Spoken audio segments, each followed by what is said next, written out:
La Fuerza Armada Nacional Bolivariana preserva su unidad monolítica y ratifica su lealtad incondicional al señor presidente. Son palabras que a menudo repite el ministro de Defensa de Venezuela, General Vladimir Padrino, y que habitualmente complementa el presidente Nicolás Maduro cuando atribuye ese poder a la alianza cívico-militar. Lo que no mencionan Padrino ni Maduro son los 4 elementos que aseguran que esa unión funcione como una tenaza: los círculos chavistas, la asesoría cubana, el Servicio Bolivariano de Inteligencia Nacional, SEBIN, y la Fiscalía. Más allá de quienes creen realmente en la revolución bolivariana, o de aquellos que se han acomodado a la crisis favorecidos por las crecientes concesiones en frentes económicos como la importación de alimentos, las fábricas de uniformes y hasta negocios de construcción, minería, petróleo y medios de comunicación, muchos militares se sostienen en las Fuerzas Armadas porque deben someterse a una lealtad vigilada.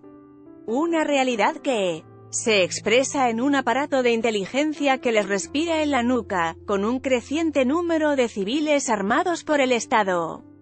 Por eso no es una coincidencia que la mayoría de los desertores de las Fuerzas Armadas reconozcan que esa tenaza fue la principal razón que los llevó a desistir de apoyar al gobierno. Los primeros son los colectivos chavistas. Hoy cada barrio tiene los suyos. Aunque se supone que nacieron para entregar comida, la verdad es que andan armados en motos y constituyen una fuerza de choque cuando se presentan las manifestaciones contra el gobierno, comentó uno de esos militares desertores que oculta su nombre por razones de seguridad, pero que sabe bien el papel que cumplen.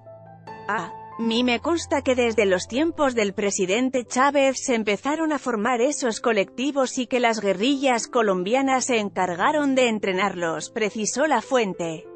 Pero no, solo son una realidad reconocida por los desertores. Abundan investigaciones periodísticas y de organismos de derechos humanos que ratifican que estos colectivos con carabinas o fusiles son agresivos defensores de la revolución venezolana. Hay varios reconocidos como la Piedrita, los Tupamaros o el Alexis Vive, y cuando se les requiere, siembran el terror con sus rostros cubiertos.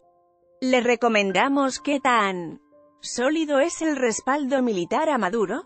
Aunque el gobierno no los exalta en toda su dimensión, se sabe que sí cuentan con financiación estatal y que su fachada social son tareas públicas que ellos saben combinar con actividades ilegales. En últimas, todos saben que son la fuerza de choque principal para sofocar las protestas, controlar las ciudades y arremeter contra los disidentes. Son malandros, la mayoría de mala procedencia, algunos expresidiarios y sin educación.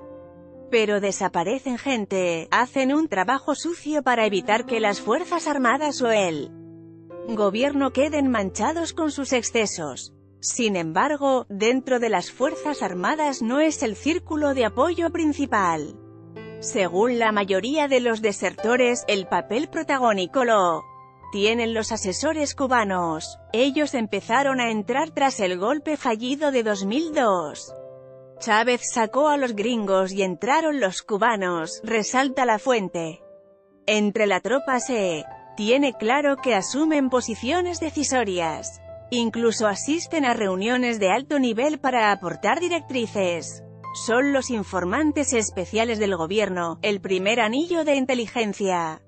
Si bien hay rusos en Venezuela, los que le hablan al oído al gobierno son cubanos. La incidencia de Cuba en Venezuela es notoria. Ellos tienen 60 años de experiencia con el bloqueo. Y desde las acciones de inteligencia asesoran a los altos mandos. Hay línea directa con La Habana, insiste uno de los desertores consultados. De hecho, se lee en diversos informes de derechos humanos que el actual modelo del SEBIN está concebido desde la asesoría cubana. No se trata de simples sugerencias, ni tampoco de un apoyo en funciones médicas. Pocos saben el número de cubanos que apoyan al gobierno de Maduro, pero para los militares hoy operan como asesores escuchados. El tercer círculo lo constituye el citado SEBIN, que a partir de 2010 entró a reemplazar a la Dirección Nacional de Servicios de Inteligencia y Prevención, DISIP. La oposición al gobierno de Maduro la califica como «el brazo armado policial» del régimen, y, según los entendidos, tiene un enlace permanente con la vicepresidencia, hoy a cargo de Delcy Rodríguez. Si bien en Venezuela hay ejército, armada, fuerza aérea y guardia nacional, pregúntenle a cualquier militar lo que hoy significa el SEBIN. Hoy lo orienta Manuel Ricardo Christopher Figuera y sus antecedentes lo definen. Fue director del Centro Estratégico de Seguridad y Protección de la Patria, CESPA, el primer organismo creado por el chavismo para recaudar información sobre defensa, seguridad e inteligencia. Después ofició como subdirector de la Contrainteligencia Militar. Es un aparato de policía política, directamente vinculado con los más radicales dirigentes del gobierno. Aunque el modelo es cubano, cuando circulan vestidos de negro con pasamontañas y pistola en mano. Cualquier militar y mucho más los civiles saben que son el poder mismo para caer en desgracia. Lea también, ¿qué impacto tendrán las deserciones militares en Venezuela? El plano se cierra con la fiscalía. La fuente expresa que después de que los círculos chavistas o bolivarianos, los asesores cubanos o el SEBIN tienen ubicado a alguien que creen peligroso, llega la fiscalía a formalizar las detenciones. En la actualidad el fiscal es Tarek William Saab, quien sustituyó a Luisa Ortega Díaz, expulsada del cargo y hoy en el exilio. Cuando los círculos no pueden operar directamente y el SEBIN lo hace, quien concreta el cerco judicial es la fiscalía. Allá saben, por ejemplo, que el ELN monta puntos de control en Venezuela, pero ahí no opera la justicia. A pesar de la desconfianza que implica la poca independencia del fiscal Saab, entre los militares desertores hay otro consenso: el que manda en Venezuela es Diosdado Cabello. Lo que él diga, eso es. Le puede gritar a Maduro o a Padrino. A Diosdado simplemente se le tiene miedo. Hay que hablar pasito para no correr peligro. Según la fuente, él es quien recibe la información de los cubanos. Tienen poder los Rodríguez Jorge, ministro de Comunicación, y Delcy, vicepresidenta, lo mismo que Tarek El Aissami, ministro de Industria, pero Diosdado es Diosdado.